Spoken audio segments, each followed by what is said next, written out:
Diz assim: porque convinha que Deus, por causa de quem e por meio de quem todas as coisas existem, conduzindo muitos filhos à glória, aperfeiçoasse por meio de sofrimentos o autor da salvação deles. Pois tanto o que santifica como os que são santificados, todos vêm de um só. E por isso que Jesus não se envergonha de chamá-los de irmãos, dizendo: a meus irmãos declarei o teu nome, no meio da congregação eu te louvarei.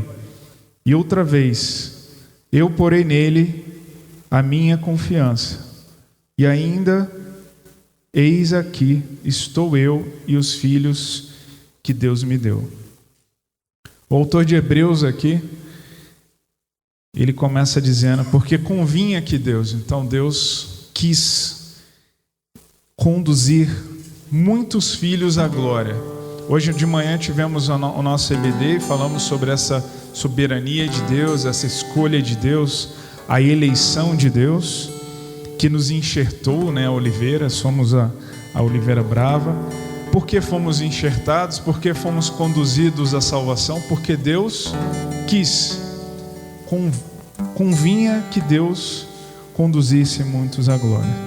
E ele continua falando que por meio do sofrimento, o autor da salvação deles, ou seja, Deus nos aperfeiçoa por meio do sofrimento do autor da nossa salvação. E quem é o autor da nossa salvação? É o próprio Jesus. Pelos sofrimentos de Jesus, nós somos salvos, não pelos nossos sofrimentos. Não tem nada que podemos fazer, como foi falado hoje de manhã, né, para merecermos o amor de Deus, a graça de Deus. Não podemos ficar mais cheirosos ou bonitinhos ou limpinhos, de maneira que Deus possa nos aceitar. E aí entra uma relação muito interessante que nós temos com esse autor da nossa salvação. No versículo 11 diz, o autor de Hebreus fala assim: pois tanto o que santifica como os que são santificados. Quem nos santifica? Jesus. Quem são os santificados? Nós. E aí ele fala, tanto o que santifica, Jesus, quanto os que são santificados, nós, todos vêm de um só.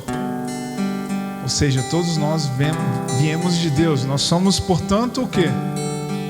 Nós temos o mesmo Pai, nós somos irmãos. E é por isso, no versículo 11 diz, é por isso que Jesus não se envergonha de chamá-los de irmãos. Jesus é nosso irmão. Não quer dizer que ele é pecador como nós. Jesus, ele se faz humano no momento em que ele decide se encarnar, ser humano. Ele é como o nosso irmão. Versículo 12 diz, a meus irmãos declarei o teu nome, no meio da congregação eu te louvarei. Então o autor aqui está citando os Salmos 22, e como se Jesus, sendo o nosso irmão, ele está aqui no meio de nós também, sentado e louvando a Deus quando louvamos ao Senhor. Semana passada eu assisti um filme do Homem-Aranha, do cinema, quando levei meus filhos para assistir. Teve uma cena que eu achei muito interessante, que é já dando um spoiler do filme, se você não assistiu, você já vai saber. Tem uma hora que o Homem-Aranha ele tá ferido e levam ele para o hospital. E aí ele fica bom e ele tem que sair do hospital. Só que ele está sem a máscara dele e ele não pode passar no meio das pessoas, senão as pessoas vão descobrir quem é o Homem-Aranha. E aí um cara lá tem uma ideia. Então você vai sair com o seu rosto normal, ninguém sabe quem você é mesmo. E ele sai e as pessoas estão ali no hospital olhando para a janela lá que o Homem-Aranha estava e falando, vai dar tudo certo, falando para o Homem-Aranha. E o Homem-Aranha está ali no meio deles. Ele sai do hospital e ninguém percebe que ele é o Homem-Aranha. Ele está assim, e ele fica aquela cena assim, ele fica olhando também para a janela, como se ele mesmo estivesse falando para o Homem-Aranha. Eu até falei para minha filha, eu lembrei desse texto de Hebreus, porque enquanto nós adoramos a Jesus, Jesus também está aqui no nosso meio. Amém. em louvor ao próprio Deus. É isso que o texto fala. E por fim, ele, como o irmão mais velho, diz assim: eu porei nele a minha confiança. Ele é um exemplo de irmão, e ele fala para nós, como irmãos, devemos confiar no Senhor. O seu lado humano nos mostra que nós devemos confiar no Senhor. E ainda o seu lado divino: e eis aqui eu e os filhos que Deus me deu. Ou seja, os filhos de Deus, o próprio Deus deu os seus filhos para Jesus, para que pudéssemos ser alcançados e enxertados na videira ou na oliveira, como comentamos hoje.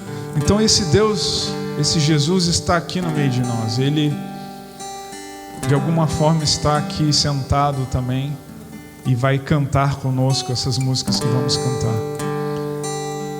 Sabendo disso, eu não sei como você se sente, mas eu sinto um temor muito grande, porque Jesus, sendo nosso irmão, Ele está do nosso lado. Ele não está longe, Ele não está inalcançável, Ele está acessível.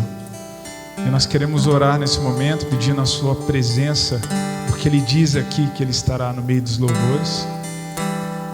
Queremos orar também pelos nossos irmãos que estão doentes. Muitos hoje não vieram. Lá em casa está todo mundo com dores e sentindo os sintomas de uma gripe muito forte. O Iratã também me falou que não ia poder vir com a família. E se alguém tiver algum pedido de oração, que possa agora colocar diante de Deus. Vamos orar? Senhor, nós te agradecemos pela tua graça, pelo teu amor maravilhoso. Te agradecemos porque a sua palavra diz que o Senhor está aqui no meio de nós. Nós vamos louvar o Senhor Jesus agora. Nós vamos louvar a Deus e o Senhor estará aqui conosco. Pai, passeia no meio de nós, Pai. Transforma o nosso coração. Livra-nos de nós mesmos, Senhor. Ó Deus, somos inconstantes, pecadores, somos falhos. Mas o Senhor é perfeito, Pai. E pela tua graça nós somos salvos, Pai. Se há alguém aqui doente, se há alguém aqui carente de alguma necessidade, que o Senhor possa suprir e nos usar como igreja, Deus, para ajudar os nossos irmãos. Nós te louvamos e te agradecemos no nome santo de Jesus. Amém. Ficamos de pé, igreja, para louvar ao Senhor e declarar que nada vai nos separar do amor de Deus. Amém? Separará. Declare isso. O amor de Cristo será tribulação, angústia ou perseguição, fome ou nudez, perigo ou espada. Quem nos separará do amor de Cristo? Porque eu estou bem certo de que nem morte, nem vida, nem anjos, nem principados, nem coisas do presente, nem do porvir, nem poderes ou altura, nem profundidade, ou qualquer outra criatura poderá nos separar do amor de Deus que está em Jesus Cristo, nosso Senhor. Está em Jesus Cristo. Nada, nada poderá nos separar. Nada, nada poderá nos separar do amor de Deus que está em Jesus Cristo, nosso Senhor. Está em Jesus Cristo. Quem nos separará? Quem nos separará do amor de Cristo? Será tribulação, angústia ou perseguição, fome ou nudez, perigo ou espada. Quem nos separará do amor de Cristo? Porque eu estou bem certo de que nem morte nem vida, nem anjos nem principados,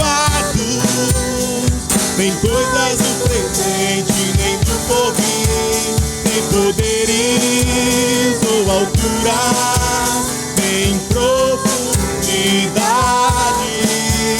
ou qualquer outra criatura poderá nos separar do amor de Deus que está em Jesus Cristo, nosso Senhor, que está em Jesus Cristo. Nada poderá nos separar.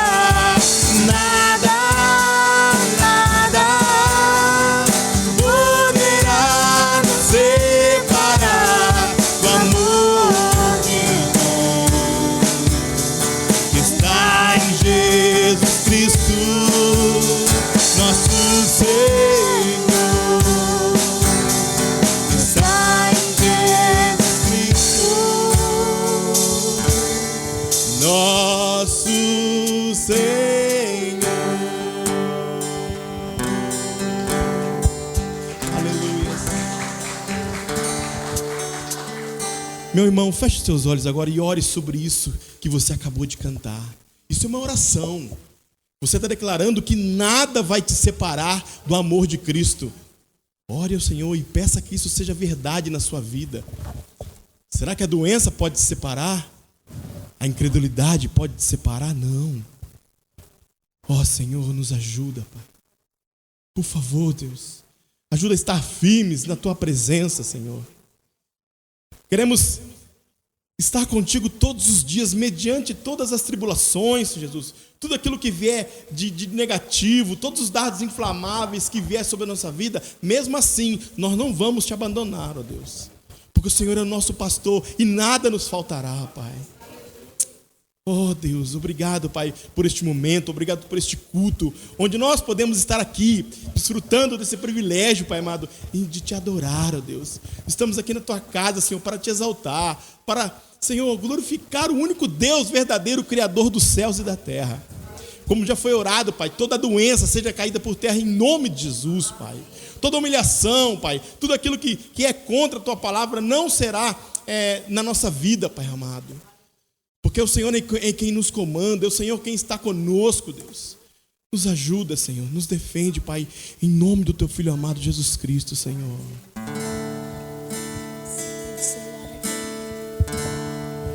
Quando o som se vai, tudo se desfaz, eu me achego a Ti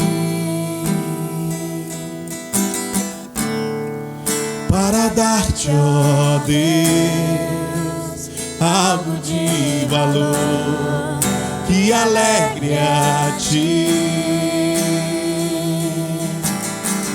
Dar-te mais que uma canção, pois a música em si não é o que queres de mim.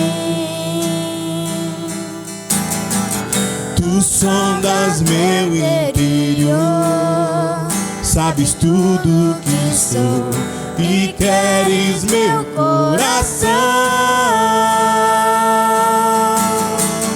Quero adorar-te com minha alma, és o meu Salvador.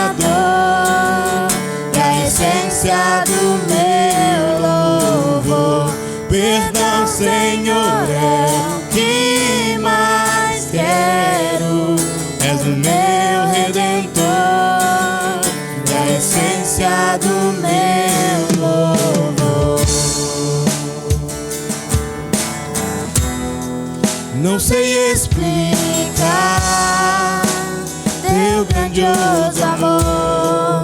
Tu mereces mais. Pobre e fraco sou, mas o que tenho é teu, minha vida dou. Já achei mais que uma canção, pois a música em si não é o que queres de mim. Tu sondas meu interior, sabes tudo que sou e queres meu coração. Quero adorar-te com minha alma, és o meu Salvador e a essência do meu louvor. Perdão, Senhor, é o que mais quero, és o meu Redentor e a essência do meu louvor. Quero adorar-te com minha alma, és o meu Salvador e a essência do meu louvor. Perdão, Senhor, é o que mais quero, és o meu Redentor, a essência do meu louvor. Aleluia, ó Deus. Glórias a ti, Senhor. O Senhor é bom, Ele é maravilhoso. Se o mar se agitar e tudo escurecer e parecer que eu não vou sobreviver, se o meu coração sentir que é o fim, eu vou manter meus olhos firmes no Senhor. Circunstâncias não alteram as promessas do Senhor. Tudo contribui para o meu bem. Céus e terra vão passar, mas o meu Deus não falhará. Seu amor brilhará, cuidará de mim. Nada temerei, eu sei que não estou sozinho. O Todo-Poderoso é meu amigo. Sua voz acalma o mar, faz milagre acontecer. Posso crer, descansar em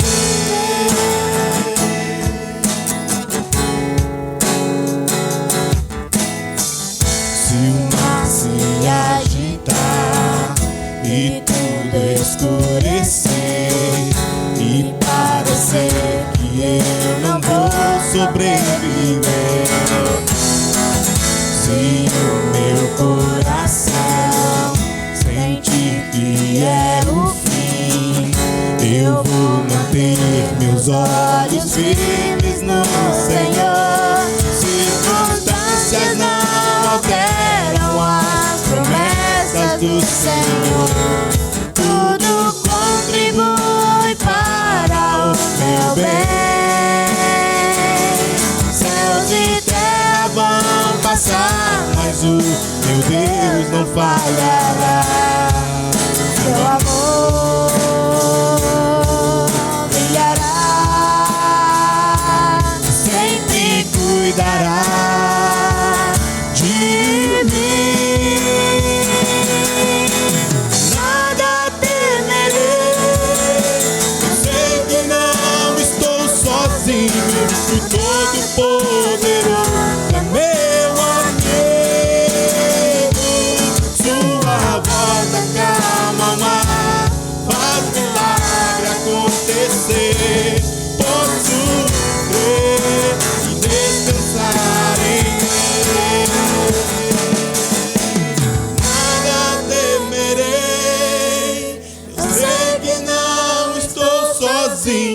o Todo-Poderoso é meu amigo. Sua voz acalma o mar, faz o milagre acontecer. Posso crer e descansar em Deus.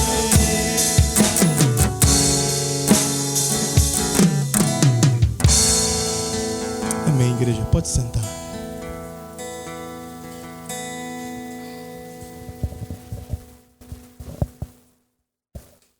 Amém, irmãos. Esse momento que reservamos para a confissão de pecados é um momento importante. Como eu falei no domingo passado, deve ser a nossa rotina, porque infelizmente ainda é a nossa rotina cometer pecados, desagradar o nosso Deus e errar o alvo, que é o significado dessa palavra. O texto de Lucas 5:8 diz assim: vendo isto, Simão Pedro prostrou-se aos pés de Jesus, dizendo: Senhor, afaste-se de mim, porque sou pecador. Simão Pedro faz uma declaração aqui que era verdade. Ele sabia que era pecador. E Jesus sabia que ele era pecador? Sabia que ele era pecador. Mesmo assim, ele falou: vem, segue-me. Você é pescador? Eu vou fazer de você pescador de homens. Muitas pessoas deixam de sentar nesses bancos porque se dizem imerecedoras, e talvez você se sinta assim, porque eu me sinto. Quando eu estudo a palavra de Deus, cada vez mais eu tenho a certeza de que eu não mereço a graça de Deus. Como nosso irmão Luizinho falou hoje de manhã, nós somos maus. Nós não temos nada que Deus olha para a gente, olha para a gente e fala, vale a pena porque tem esse atributo positivo. Não tem nada em nós que podemos oferecer ao Senhor. Pedro sabia disso. Pedro, na sua caminhada com Jesus, tropeçou muitas vezes. Fez golaços de bicicleta no ângulo, né? Algumas vezes ele falava coisas maravilhosas, declarou que Jesus era o Senhor. E Jesus falou assim: você é cheio do Espírito Santo. E minutos depois, ou tempo depois, falou: afasta-se de mim, Satanás. Jesus fala para Pedro. Então nós temos essa inconstância. Ou não? Ou sou só eu? Somos inconstantes, somos falhos. E em dado momento Pedro fala assim: Senhor, eu estou pronto para morrer pelo Senhor. E aí Jesus fala assim: hoje mesmo você vai me negar 3 vezes. E aconteceu alguma coisa muito interessante que está aqui em Lucas 22. Você pode acompanhar na sua Bíblia, que fala assim: um deles golpeou o servo do sumo sacerdote e cortou-lhe a orelha direita. Você deve saber que esse contexto aqui é o contexto em que Judas chega com os soldados e vão prender Jesus. E Pedro, que disse que estava disposto a morrer por Jesus, prova aqui que estava mesmo. Sabe por quê? Porque quando ele pega uma espada e ataca um oficial, a pena para isso era o quê? Era a morte. Pedro morreria sim por Jesus. E aí na sequência, mas Jesus interveio dizendo: deixem, basta. E tocando na orelha do homem, o curou. O que Jesus faz aqui seria o que hoje o crime de mexer nas provas do crime, né? Eu não sei exatamente qual é o nome disso juridicamente, mas quando você tem um crime e você vai lá e tira as provas desse crime, isso é um crime. Talvez você tenha assistido algum filme de CSI, alguma coisa assim, você mexeu nas provas, você cometeu um crime. Mas Jesus, ele apaga as evidências do crime de Pedro que o levaria à morte. E às vezes a gente, quando lê esse texto, pensa assim: poxa, Pedro tinha uma mira perfeita, tirou exatamente a orelha, caiu aquela orelha perfeita, né? Aí Eu já vi filmes assim que Jesus vai lá, pega a orelha e cola assim, mas provavelmente não foi isso que aconteceu, não é isso que o texto fala que aconteceu. O texto não diz que Jesus pega uma orelha no chão e cola, restitui, faz aquela cirurgia de voltar o membro. Imagina alguém com raiva com uma espada na mão. Como que vai ser esse ataque? Provavelmente ele pegou a orelha e saiu arrancando um monte de pedaço. Talvez os pedaços não tenham caído no chão, ficou aquela coisa horrível. Mas Jesus era prova suficiente para que num julgamento romano Pedro fosse morto. Talvez aqueles dois criminosos ao lado de Jesus fizeram menos do que Pedro fez nesse momento. Mas Jesus faz uma coisa aqui que eu quero que você pense nisso. Jesus está pronto para perdoar. Quando Jesus chama Pedro e Pedro fala assim: Senhor, afasta de mim porque eu sou pecador, Jesus fala assim: eu quero você mesmo. Eu sei que você vai errar. Eu sei que você vai me negar. Eu sei que você vai ser impulsivo. Então, meu irmão, se o diabo ficar te dizendo que você não merece, é melhor não ir na igreja. Ah, você é um hipócrita. Não, você não é hipócrita. Você é alguém que entende a graça de Deus, que ela te alcança, mesmo você sendo quem você é. E Jesus faz conosco exatamente o que ele fez com Pedro. Ele apaga as evidências do nosso pecado. Deus fala: eu não me lembrarei dos seus pecados. Aqui Deus tem amnésia. Mas juridicamente seremos justificados por Deus. Então guarde esse momento, use esse momento para confessar os seus pecados ao Senhor. Fale com Ele. Vou dar um minuto, alguns segundos para que você feche os seus olhos e confesse ao Senhor como você precisa da graça dEle para ser enxertado nessa oliveira.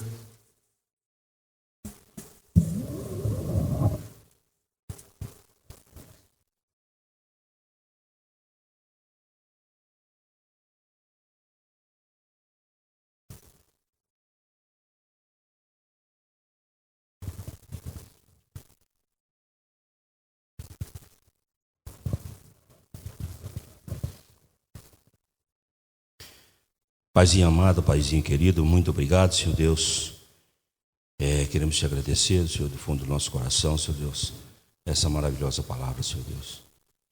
Sabemos que aquele toque naquele soldado, Senhor Deus, também transformou a vida daquele homem, Senhor Deus, porque o seu toque em nossa vida transforma a nossa vida, Pai. Muito obrigado, Senhor Deus. Perdoa nossos pecados em nome de Jesus. Obrigado pelo pão, pela água. Obrigado por esse dia maravilhoso que estamos aqui reunidos em família. Obrigado pela vida dos meus familiares que estão aqui, pela vida da minha irmã, minha mãe, minha esposa, minha vida e a vida dos meus irmãos, Pai querido. E meus irmãos que estão aqui reunidos, Pai. Fala conosco, Senhor Deus, fala no nosso coração. E obedecer a Tua palavra, Senhor Deus, é melhor que sacrificar, Pai. O Senhor sabe que nos falta na medida exata, Senhor Deus, porque a Tua palavra diz que antes de mencionarmos, antes de pensarmos e antes de falarmos qualquer coisa, o Senhor já sabe, Pai. O Senhor sabe que precisamos da medida exata, Senhor. Sim. Cuida de nós, Senhor Deus. Obrigado por essa manhã maravilhosa, Senhor Deus. Obrigado por essa palavra, Senhor Deus, que já tem, com certeza, Senhor Deus, penetrado no fundo do nosso coração, Senhor Deus. Eu te agradeço, muito obrigado em nome de Jesus, Pai. Amém.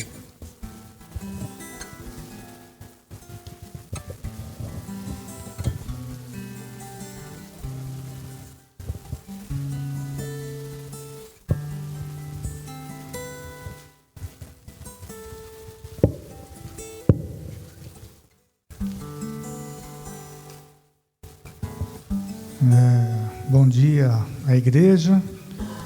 Eu convido quem quiser abrir a palavra de Deus no livro do 2 Coríntios, capítulo 9. 2 Coríntios, capítulo 9, versículos 6 e 7.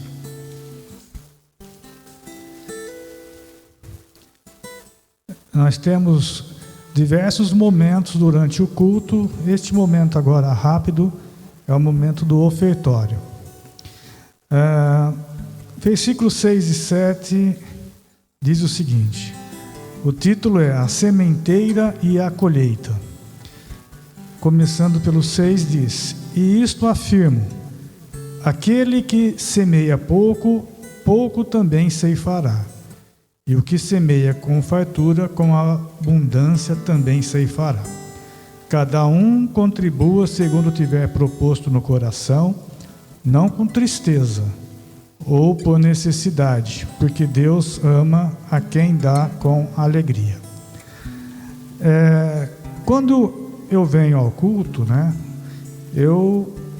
é um lugar que eu tenho muito prazer de estar aqui. Acho que a maioria também deve pensar assim ou sentir assim, né? Eu vejo Deus atuando na vida de forma diferente em cada irmão. Eu vejo aqueles irmãos que têm aquele dom para trazer estudos, outro irmão que tem aquele dom para trazer os louvores, outro irmão que tem o dom para organizar a cronologia das coisas, tem outro irmão que tem aquele cuidado com a parte estrutural aqui, né? Eu vejo ali que ele está varrendo ali o corredor, está passando um paninho aqui, arrumando ali, e tudo isso mostra para mim que vocês têm um profundo amor pela obra do Senhor. E nós estamos aqui na nossa casa, né, nas IBT, e nós temos necessidades estruturais. Temos planos, projetos, né? Temos já necessidades de fazermos algumas intervenções. Pensamos já também até em fazermos alguma edificação nova no terreno ao lado. E tudo isso a gente faz com os recursos que Deus nos manda através dos irmãos da nossa comunidade. Então, neste momento de ofertório, eu quero que convidar você fique, por favor, com total liberdade. Se você tem no seu coração a vontade de estar contribuindo, né, para a permanência das nossas necessidades físicas, gostaria que você levantasse as mãos, uma das mãos. Se você não está no momento preparado, ou se você não quer, também eu te convido mesmo assim, que você levante uma das suas mãos. Nós vamos agradecer pelas ofertas, pelos dízimos que estarão sendo entregues aqui. Nós temos algumas opções de recolhimento desse ofertório. Vamos usar agora a forma tradicional da salva, mas em dias de modernidade, né? Nós temos a opção do PIC, nós temos o PIX, nós temos a opção da transferência bancária. Então você fique totalmente à vontade quanto a isso. Nós vamos então agora agradecermos a Deus por este momento. Senhor Deus e Pai, nós te agradecemos por este momento do ofertório. Assim como os demais momentos, é um momento de louvor a Ti, que o Senhor dê sabedoria no uso desses valores que são destinados à Tua obra, Senhor Deus. Abençoa que os irmãos possam estar sendo abençoados pelo fato de estarem contribuindo com a Tua obra, Senhor Deus. Que o Senhor possa se mostrar presente nas nossas necessidades, os nossos ideais, os nossos projetos, e que possamos cada vez mais vermos os milagres que Tu tens feito aqui no nosso meio. Nós te agradecemos, nós te pedimos, em nome de Jesus. Amém. Grandes são as Tuas obras, Senhor Todo-Poderoso. Justos e verdadeiros são os Teus caminhos.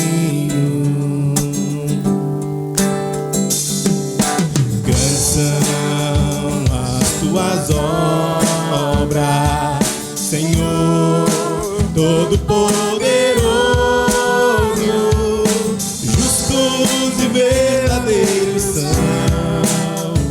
teus caminhos. Ó Rei das nações, quem não temerá, quem não glorificará teu nome? Ó Rei das nações, quem não te louvará, pois só teu nome é santo. Ó Rei das nações, quem não temerá, quem não glorificará seu nome? Ó Rei das nações, quem não te louvará, pois só teu nome é santo.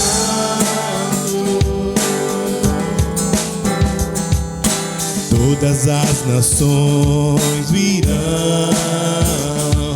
e adorarão diante de ti, pois os teus atos de justiça se fizeram manifesto. Ó Rei das nações, ó Rei das nações, quem não temerá, quem não glorificará teu nome? Ó Rei das nações, quem não te louvará, pois só teu nome é santo. Ó Rei das nações, quem não temerá, quem não glorificará teu nome? Ó Rei das nações, quem não te louvará, pois só teu nome é santo. Amém. Amém, irmãos. Vamos ler agora nossa confissão de fé, baseada aí no Catecismo Nova Cidade, que está na nossa última parte aí do nosso boletim. Vamos responder juntos essa pergunta 27. A pergunta é: assim como todas as pessoas estavam perdidas por meio de Adão, todas elas são salvas por intermédio de Cristo? Não, somente e unidas a Cristo pela fé, mas em sua misericórdia ele demonstra a graça comum, até mesmo em relação àquelas que não são eleitas, ao restringir os efeitos do pecado e capacitar obras de sabedoria para o bem-estar humano. Irmãos, eu convido todos a depois ler essa resposta com um pouco mais de calma. Não temos tempo aqui, ela é muito profunda, ela fala de conceitos aqui muito sérios e que seremos duramente perseguidos, né? Que fala de graça de Deus, soberania de Deus, e ela fala do conceito de graça comum. E muitos irmãos, às vezes, se apressam em dizer que alguma pessoa é abençoada por Deus porque ela tem posses, ou porque ela é saudável, ou porque ela conquistou alguma coisa profissional. Na verdade, todo mundo acaba sendo abençoado por Deus, por uma graça comum, né, pela bondade de Deus. E essa graça comum, ela não quer dizer que todos são salvos, né? Apenas os eleitos, como está escrito aqui. E esse conceito é bíblico, nós estudamos hoje na escola bíblica, e ele é importante de ser mencionado durante o culto, porque nós sabemos que não alcançamos a salvação pelo nosso merecimento, mas pela obra salvadora, graciosa e pela eleição, né, como nós falamos no versículo 10 de Hebreus 2, convinha que Deus, né? Então Deus, por algum motivo, pelo seu amor, nos escolhe. Amém? Temos crianças para ir para a escola bíblica? Não? Vamos ficar todos aqui. Amém. Gostaria de orar agora e chamar já o nosso preleitor, pastor Anderson. Pedir a Deus que graça do Senhor seja sobre ele, que possamos sair daqui tocados pela palavra de Deus. Amém. Seja bem-vindo, pastor. Senhor, nós te agradecemos pela vida do pastor Anderson, que o Senhor possa cobrir a sua vida, de sua família, que ele possa ser canal teu para o nosso coração nesta manhã, e que o Senhor impeça toda a obra do diabo contra a vida dele, contra os seus filhos, contra a sua esposa, guarde-o em todos os seus caminhos, abençoe em todos os níveis, espiritual, financeiro. Nós queremos abençoá-lo nessa manhã, certos de que ele nos abençoará com a palavra que trará nessa manhã, Pai. Nós te agradecemos em nome de Jesus. Amém.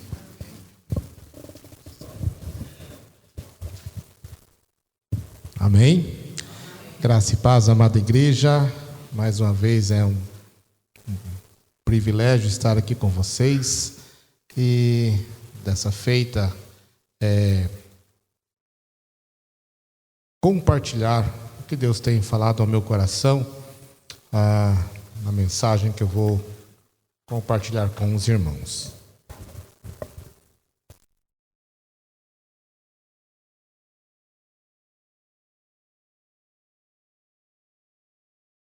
Peço aos irmãos que abram suas Bíblias lá no Evangelho de João, capítulo 15. Evangelho de João, capítulo 15. É um texto, com certeza, bem conhecido, mas eu gostaria de destacar algumas coisas que o Espírito de Deus trouxe ao meu coração na leitura e no estudo dessa passagem.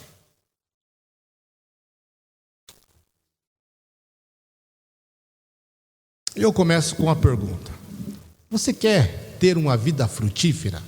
Quantos aqui desejam ter uma vida frutífera?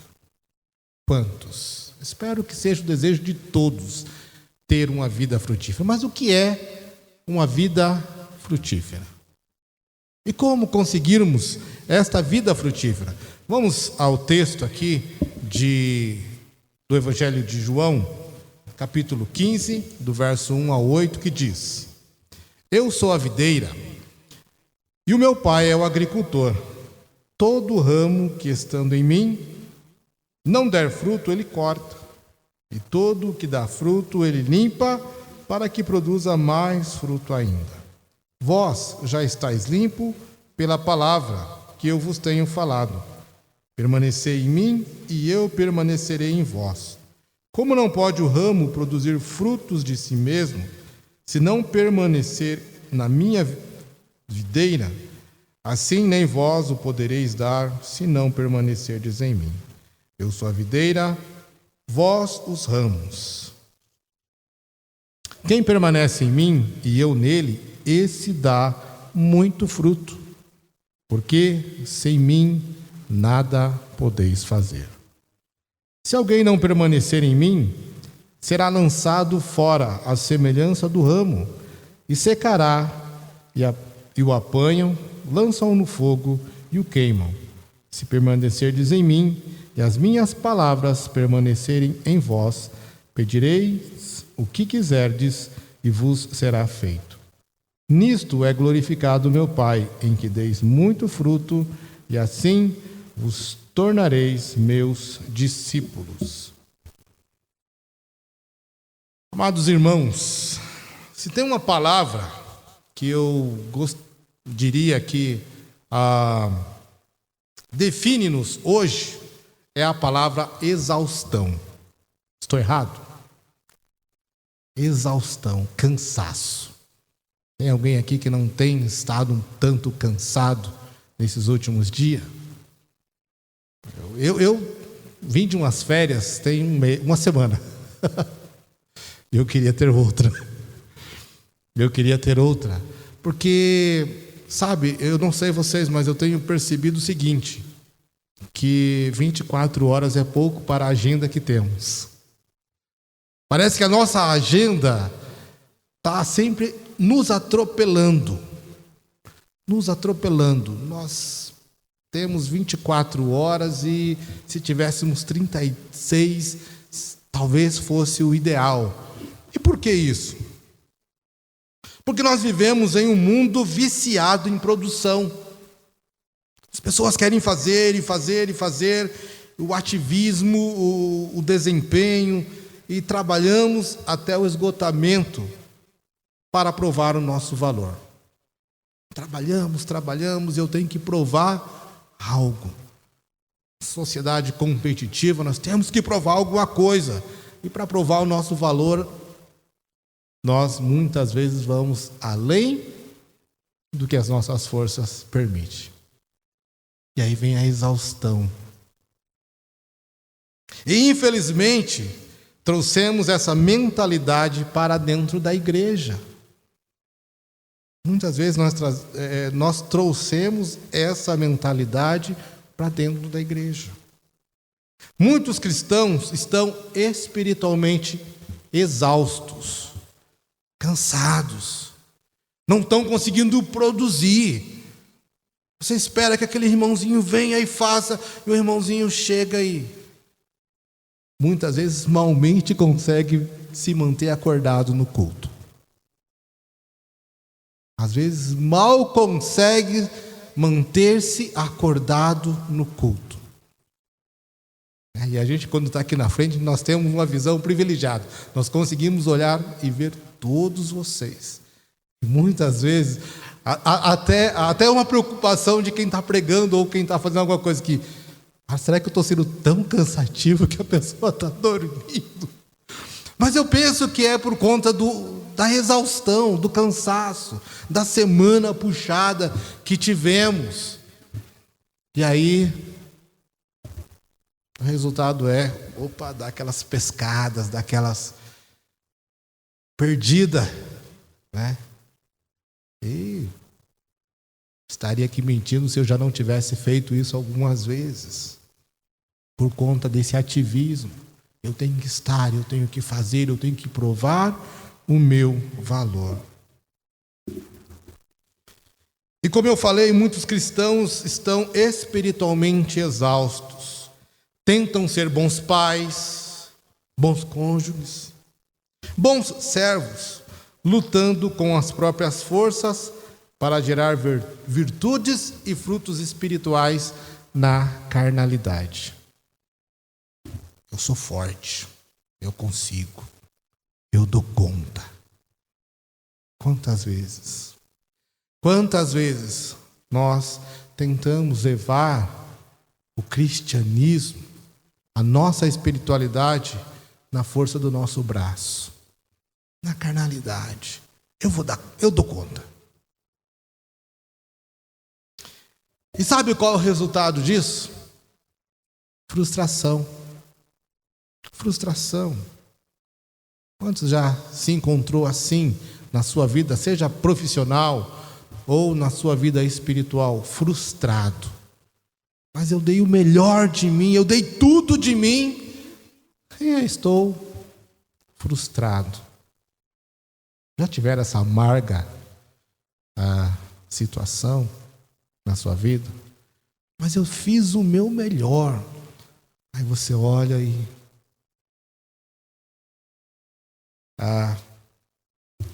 Eu tenho acho que, não sei se é defeito, virtude, mas eu sou um tanto perfeccionista. Quem me conhece sabe, eu sou um pouco chato. Se eu estou fazendo algo, eu quero ver o resultado melhor possível. E uma vez eu estava fazendo um balcão de pia, por causa de 1 centímetro, eu desmanchei todo o balcão, porque eu podia corrigir ele de outras formas, mas não era o suficiente. Eu desmanchei. Perdi um dia de trabalho. Mas vi o resultado no final. Mas eu me cansei. Porque, às vezes, como eu falei, nós queremos gerar frutos espirituais, mas na força do nosso braço. E o resultado vai ser sempre frustração, a culpa e o cansaço. E o contexto aqui que nós lemos aqui, e até o irmão citou aqui, falando de Pedro, né? aquele momento ali em que eles estavam lá e Jesus era para ser preso. Então o contexto é esse. Na noite em que foi traído, caminhando do cenáculo, onde eles tiveram lá a última ceia, em direção ao Monte das Oliveiras, Jesus então ele olha para os seus discípulos e dá a chave para uma vida de paz e utilidade no reino. E no Antigo Testamento, a nação de Israel era frequentemente comparada a uma vinha. Porém, Israel falhou e começou então a produzir uvas azedas e bravas. E é nesse cenário que Jesus faz a sua 7ª e última declaração: eu sou, aqui no Evangelho de João, eu sou a videira verdadeira e meu Pai é o agricultor. João 15:1. Jesus estava dizendo: Israel falhou, mas eu sou a videira verdadeira. E por que Israel falhou? Por que Israel falhou? Por que nós falhamos? Porque às vezes nos falta esse entendimento. Jesus é a videira verdadeira. A fonte da vida não é uma instituição religiosa. É bom estarmos aqui, é bom termos comunhão. Cheguei ali, tinha um café, e abraço, e oi, tudo bem? É ótimo, é excelente. Mas veja que a fonte da vida não é isso. Não é um sistema moral. Não é o seu esforço humano. A fonte da vida é o eu sou. É Jesus. E em João aqui, capítulo 15, de 1 a 8, Jesus nos ensina o segredo de uma vida cristã vitoriosa e frutífera. Uma vida cristã vitoriosa e frutífera. E não é a força do seu esforço. Não é na força do seu esforço, mas a profundidade da sua conexão com Ele. É a profundidade da nossa conexão com Ele. Em um dado momento ele fala: sem mim nada podeis fazer. Porque muitos se frustram. Muitos que poderiam estar aqui hoje não estão. Não digo por conta da falta de saúde. Isso são coisas que nós não podemos escapar. Mas muitos estão ali já, eu diria, capengas, né? Manquejando na vida espiritual. Por quê? Porque muitas vezes nós queremos fazer na força do nosso braço. E uma vida frutífera, ela começa em quem? Em Cristo. Em eu entender que Ele é a videira verdadeira. Vamos entender aqui o significado dos 2 ramos.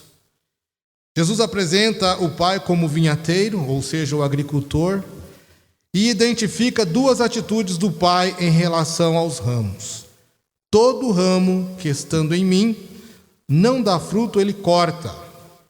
E todo o que dá fruto, ele poda, para que dê mais fruto ainda.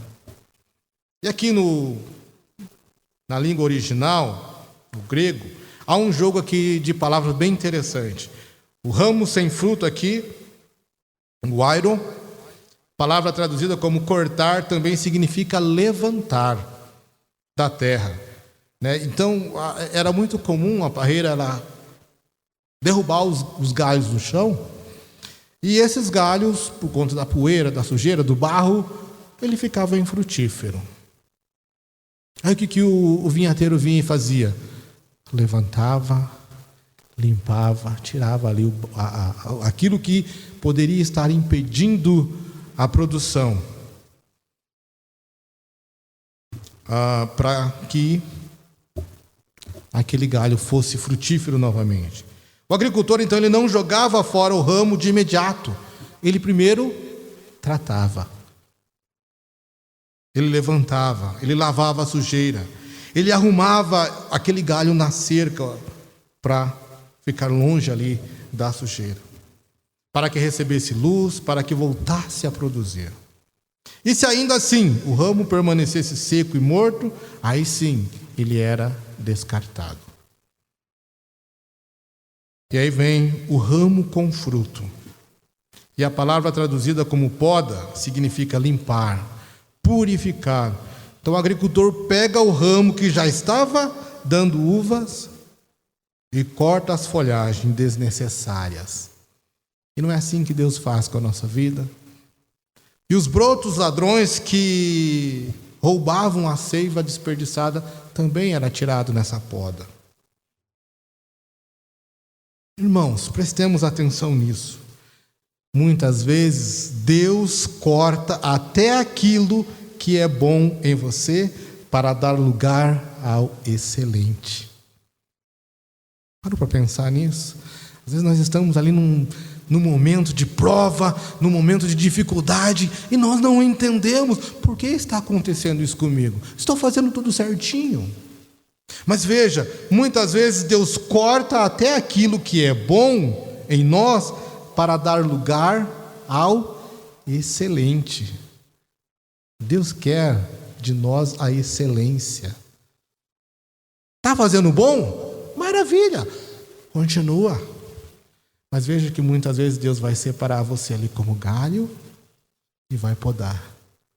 Coisas que aparentemente você diz, mas Deus, isso era necessário? Tinha que tirar logo isso? Sim. Para que você produza com excelência. Lembra a pergunta? Quer uma vida frutífera? Não reclame da poda. E muitas vezes nós questionamos Deus. Está doendo. E dói. E dói. A poda é algo doloroso. É algo doloroso. A poda dói. A tesoura do agricultor tira projetos, relacionamentos, cargos e até conforto dos quais gostávamos muito. Deus muitas vezes vem e tira. Mas por que Deus nos poda? Por que Deus me poda? Por que Deus te poda? Porque Ele quer que passemos de algum fruto que nós já estamos produzindo para mais frutos. E finalmente, para muito fruto. Viram a diferença? Eu sei que você está produzindo, mas a poda vem para que você produza mais fruto. E por fim, muito fruto. Esse é o ideal de Deus para mim e para a sua vida. E sem a poda, isso não vai acontecer. Não sei se tem algum agricultor aqui, alguém que gosta de cultivar aí plantas, mas eu entendo um pouquinho. Se os galhos estão ali excedentes, aquela árvore ela não vai conseguir produzir tão bem, porque ela vai desperdiçar seiva nesses galhos excedentes. Então precisa ser podado, para que não dê só fruto, algum fruto, mas muitos frutos. Esse é o segredo, um dos.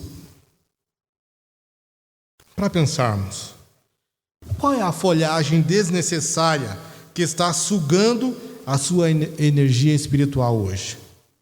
Qual é a folhagem desnecessária? Que é aquilo que você sabe que não deveria estar na sua vida, mas que tem sugado a sua energia espiritual hoje. Eu vou citar algumas aqui. Será as redes sociais em excesso? Preocupações exageradas? Pecados de estimação? Pede a Deus que use a sua palavra. E aí o versículo 3 diz isso. Vós já estáis limpos pela palavra que vos tenho falado. Peça a Deus que use a palavra dele para limpar e purificar o seu coração hoje. aquilo que está aí e não deveria, pede a Deus: Deus, eu preciso dessa purificação. Preciso que isso seja tirado da minha vida, porque eu quero uma vida frutífera. Só vá o que quer. Eu quero uma vida frutífera. Amém? Entendamos o significado do permanecer aqui no versículo 4. Jesus dá um único comando direto desse trecho, que é o permanecer. Permaneçam em mim e eu permanecerei em vocês. Nenhum ramo pode dar fruto por si mesmo, se não permanecer na videira. Vocês também não podem dar fruto se não permanecerem em mim. Às vezes é difícil, mas a permanência é necessária. A palavra grega para permanecer, essa palavra aparece 8 vezes nesses versículos aqui, e significa habitar, fazer morada, fincar raízes, não se mover. Essa palavra tem esse significado: habitar, fazer morada, fincar raízes, não se mover. Dificuldades virão no mundo, mas tem de bom ânimo eu. Tá aí. Vamos passar por dificuldades? Gente, com certeza. Eu não tenho dúvida. Mas entenda isso. Nós precisamos permanecer. Esse é o imperativo aqui que Jesus falou: permaneçam em mim. E Jesus sabia o que ia acontecer com eles? Sem dúvida. Sabia que eles iam passar por dificuldades? Com certeza. Ele sabe que eu e você vamos passar por dificuldades? Sem dúvida. Note que um ramo de parreira não faz força, não geme, não se esforça para produzir as uvas. Ele simplesmente permanece ligado à videira. Esse é o segredo. Ele não fica lá se debatendo: eu tenho que produzir, eu tenho que produzir, eu tenho que produzir, eu tenho que... Simplesmente ele está ali, permanente na videira. Ele não geme, não fica se contorcendo. Ele permanece ligado à videira. E a seiva flui naturalmente através dele. E o fruto não é resultado de esforço, é resultado de conexão. É conexão, estar conectado com a videira. Independe do meu esforço. E muitas vezes, como eu disse, ativismo, eu tenho que fazer, eu tenho que ser, eu tenho que correr. Eu preciso habitar, eu preciso fincar as minhas raízes e não se mover. E a seiva da videira verdadeira que é Cristo vai fluir através de mim. E os resultados, eles vão aparecer. Eles vão aparecer. Por quê? Porque eu estou ligado à videira. E veja que eu citei o versículo 5: sem mim nada podeis fazer. Chegamos aqui à declaração mais humilhante para o orgulho humano em toda a Bíblia. Por quê a declaração mais humilhante? Porque nós, naturalmente, nós queremos fazer alguma coisa. Não é verdade? Nós queremos provar o nosso valor, nós queremos mostrar quem nós somos, os talentos, os dons que eu tenho, eu quero mostrar. Mas veja que Jesus ele fala: olhe, gente, eu sou a videira, vocês são os ramos. Vocês não são a videira, vocês são os ramos. E se alguém permanecer em mim e eu nele, esse dará muito fruto. Pois, olha o final do versículo: sem mim, vocês não podem fazer nada. Sem mim, nada podeis fazer. Então, a nossa dependência ela tem que ser única e exclusivamente em Cristo. A minha e a sua dependência deve ser única e exclusiva em estar ligado à videira. E aí sim, nós vamos produzir. Porque a videira é boa, é a melhor, é excelente. Mas se ela não está, se eu não estou conectado a ela, possivelmente eu vou estar vivendo uma vida na força do meu braço. Eu tenho que provar o meu valor. Eu consigo, eu dou conta. Para pensarmos. Imagine aqui um belo buquê de flores, de rosas, que foi cortado há poucos minutos. Um vaso bonito, aquelas rosas cheirosas, bonitas, perfumadas. Mas tem um problema, como elas foram cortadas da raiz, a morte delas é apenas uma questão de tempo. Elas não têm um futuro porque não têm fonte de vida, que é a roseira. Muitas pessoas na igreja vivem como flores no vaso, exibem uma aparência religiosa por um tempo, mas como não têm uma vida secreta com Cristo, acabam murchando diante das primeiras dificuldades. Nós fomos chamados para ser flores, nós não fomos chamados para ser flores no vaso. Fomos chamados para sermos ramos fincados ou conectados à videira. E aí está o segredo. É uma vida frutífera? O segredo é esse. Esqueça a beleza aparente. Muitas vezes uma árvore, antes de produzir, ela perde todas as suas folhas, ela fica feia. Aí vem os brotos, e logo em seguida o fruto, as folhas, os frutos. E eu estou aqui agora lembrando daquela figueira que Jesus olhou ao longe e foi procurar frutos nela. Lembra dessa passagem? Eu não recordo aqui o texto, mas a situação é a seguinte: Jesus olha lá uma figueira e ele vai para aquela figueira atrás de frutos, e aquela figueira não tem fruto nenhum. E o que Jesus faz para aquela figueira? Ele amaldiçoa. Mas não foi radical demais Jesus ter amaldiçoado aquela figueira? Tem uma lição bem interessante ali. Aquela figueira, ela estava mostrando com a sua exuberância algo que ela não estava fazendo ou produzindo, no caso, os figos. Tomemos cuidado com isso. Às vezes nós estamos passando por essa vida e não entendemos por que nós não estamos produzindo. E muitas vezes é porque nós estamos vivendo de aparência. E isso é um perigo muito, muito grande na vida cristã. Nós nos preocupamos com a aparência, com o que as pessoas vão julgar de nós. Mas nós nos esquecemos que há a videira verdadeira e que nós precisamos estar ligados a ela. É de vital importância. E com certeza eu digo para você vai se cansar menos, porque a seiva fluirá naturalmente da videira para você.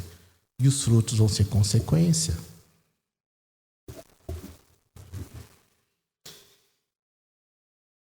E eu quero apresentar 3 resultados. Estamos chegando já. 3 resultados de permanecer em Cristo.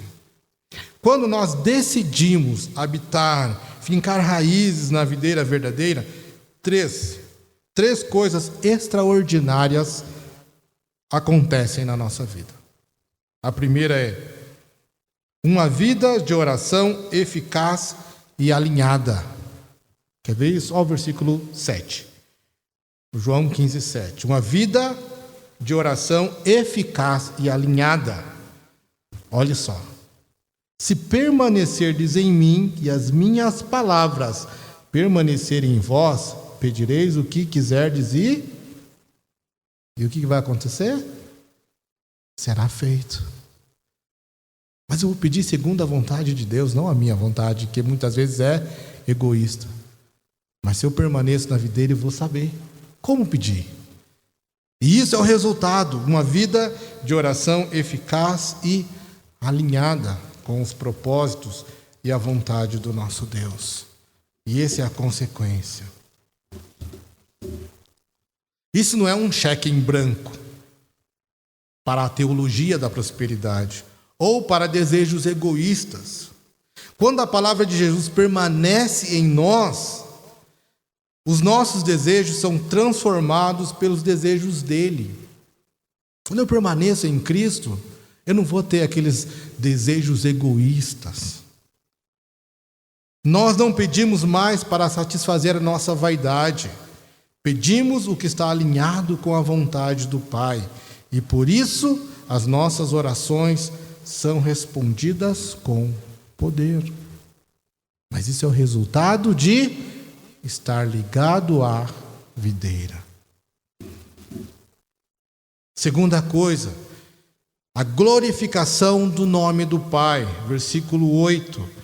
Nisto é glorificado meu Pai, em que deis muito fruto, e assim vos tornareis meus discípulos.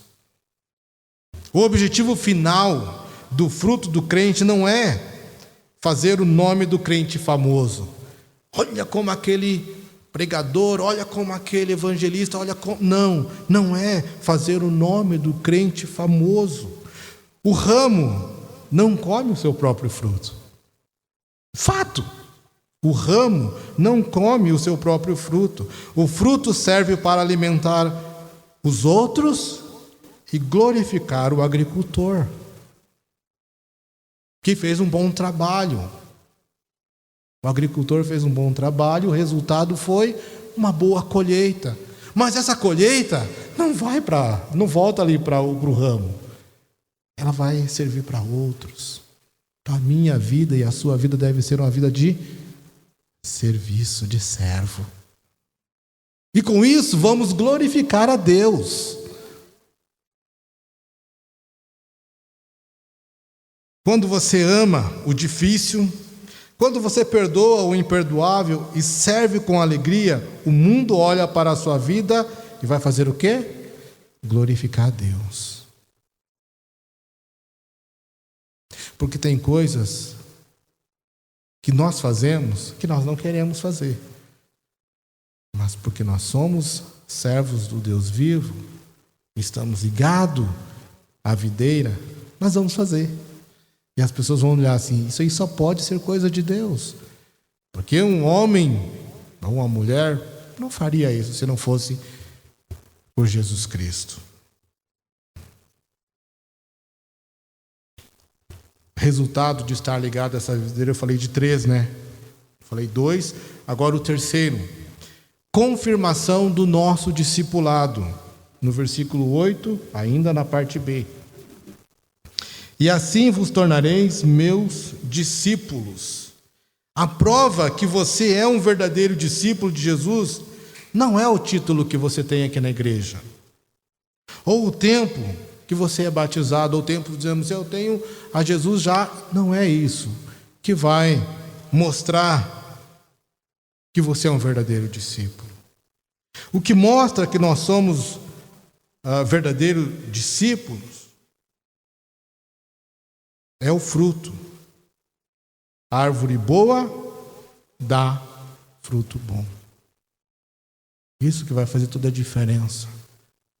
O que nós produzimos na nossa vida independe do quanto tempo eu tenho de igreja. Árvore boa produz fruto bom. E se eu estou ligado à videira verdadeira, não tem como o resultado ser outro. Eu tenho que produzir bons frutos. E esse é o segredo. Uma vida frutífera é isso. Comunhão com Cristo. E as outras coisas serão consequências. O fruto será consequência de como eu estou ligado a essa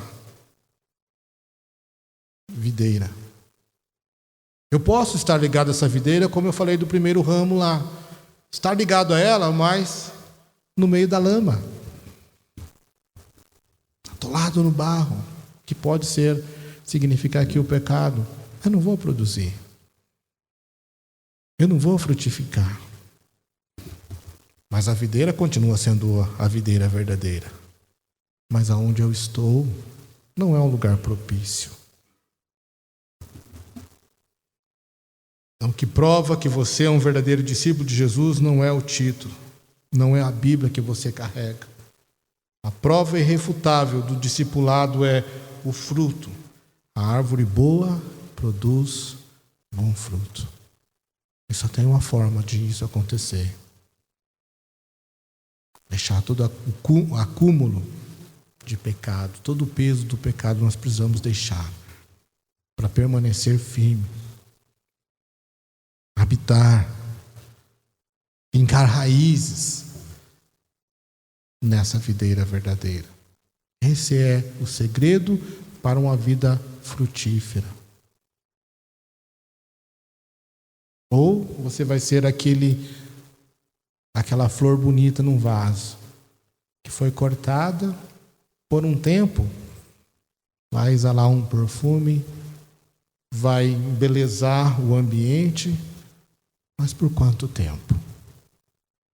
Por quanto tempo? Uma semana? 3 dias? 15 dias? O certo é que aquelas flores vão morrer. Então que nós não vivamos de pura aparência, que nossa vida esteja ligada, conectadas à videira verdadeira. Irmãos, a vida cristã não é uma tentativa exaustiva de imitar a Cristo com as suas forças, e sim, é uma entrega diária para que a vida de Cristo flua e produza frutos através de você, através de mim. A vida cristã não é uma tentativa exaustiva de imitar a Cristo com as suas forças, e sim, uma entrega diária para que a vida de Cristo flua e produza frutos através de você e de mim. E, como eu disse, muitos cristãos hoje estão infrutíferos. E por quê? Porque eles estão tentando levar a vida cristã na força do braço. E você vai ficar cansado. Por quê? Porque você não está recebendo da seiva.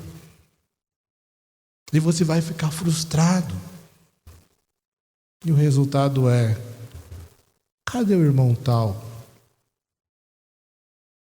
Não está mais aqui. Não está mais entre nós. Não está mais entre nós. Mas por quê?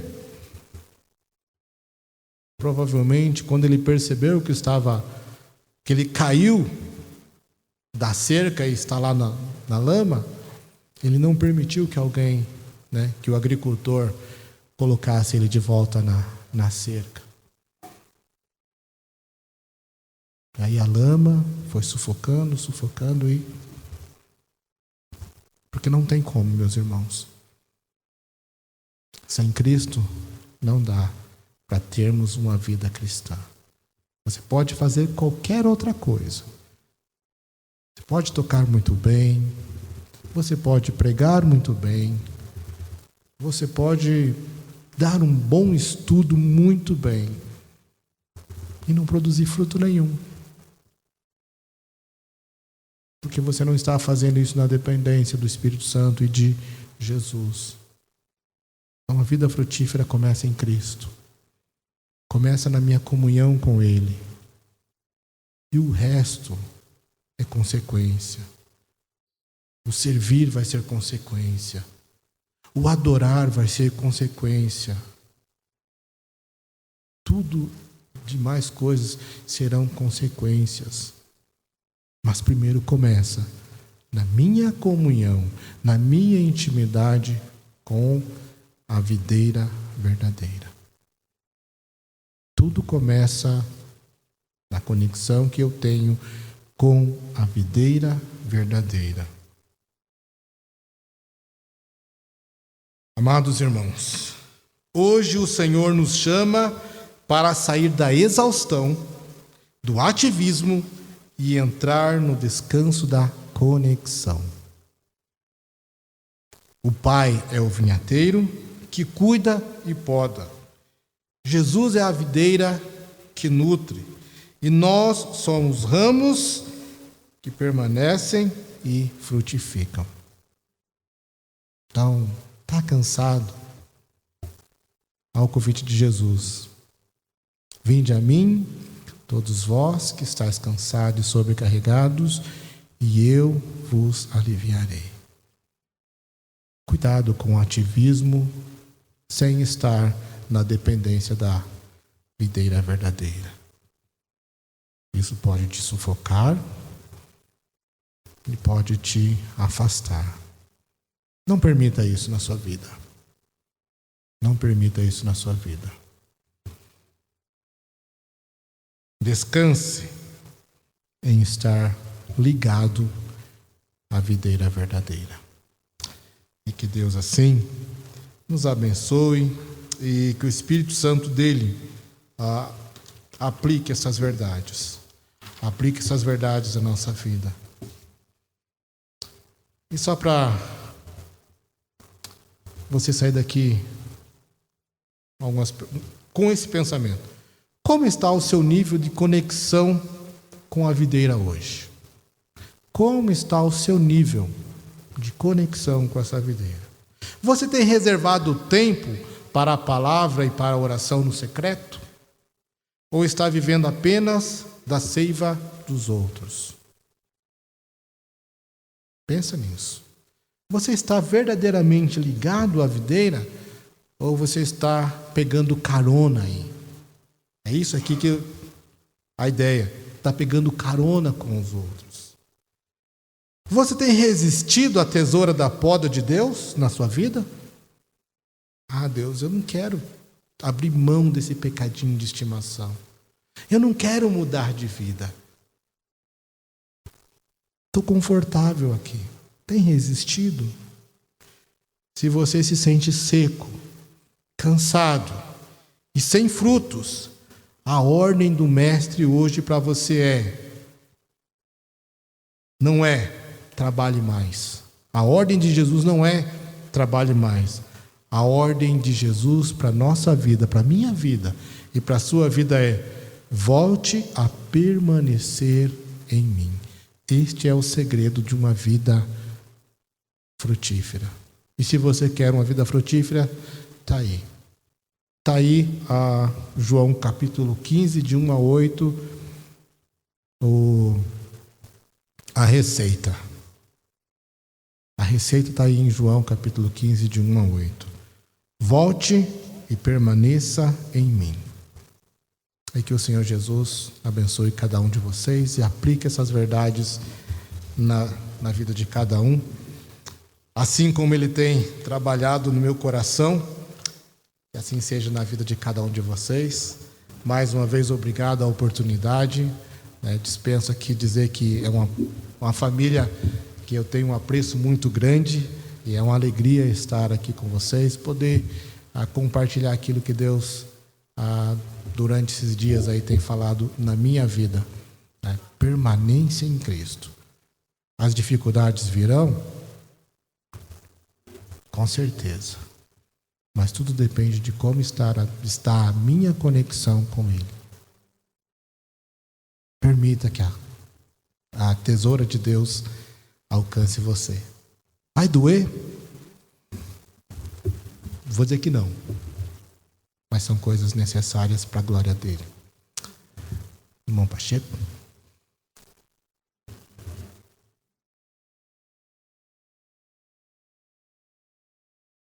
Irmãos, antes de fazer a oração, sim? Não, já vamos encerrar já.